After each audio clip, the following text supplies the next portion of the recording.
এখন ছোটবেলা থেকেই আমরা ওয়ার্ল্ড কাপ দেখি। আমরা খুব ফ্যামিলিগতভাবে বন্ধু-বান্ধব নিয়ে আমি বাসায় আমার এখনো মনে আছে আমি যখন ৮ বছর বা ১০ বছর বা ৬-৭ বছর সময় আমরা ম্যারাডোনার খেলাও কিছুটা আমার মনে পড়ে কিছুটা। তখন আমাদের একটা বাসায় একটা সাদা-কালো টেলিভিশন ছিল। তো একটা টেলিভিশনের মাধ্যমে আমরা তো ১০, ২০ জন, ২৫ জনও আমরা একটা রুমের ভিতরে বসে খেলা দেখছি, উপভোগ করছি। অনেক সময় দেখা গেছে খেলা দেখতে গেলে আকাশের ছিল, আবহাওয়া খারাপ ছিল। অ্যান্টিনা নিয়ে ধরে এটা ঠিক করে আবার খেলা দেখতে বসতাম। এখনকার চাইতে আমার মনে হয় যে আগে আরো উদ্দীপনা বেশি ছিল।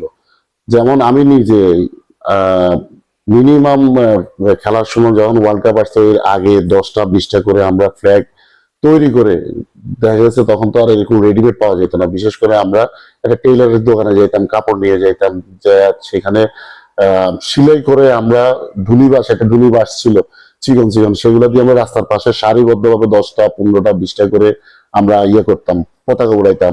আমার খুব মনে পড়ে ২০১৪ সালে আর্জেন্টিনা এবং জার্মানির খেলাটা লাস্ট ফাইনাল ম্যাচটা দেখছিলাম।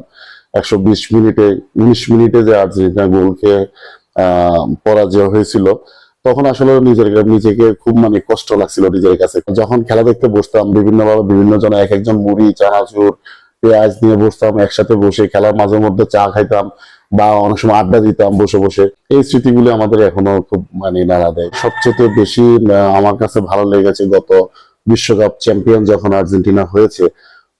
এইটা আমার কাছে আমার মনে হয় যে আমার সারা জীবনে স্মরণীয় একটা ওয়ার্ল্ড কাপ থাকবে। নিঃসন্দেহে আমি একজন আর্জেন্টিনার সাপোর্টার এবং এটা একদম আমার জন্মের পর থেকে আমি যখন থেকে ফুটবল খেলা দেখেছি বা বুঝেছি তখন থেকে আমি আর্জেন্টিনার সাপোর্টার।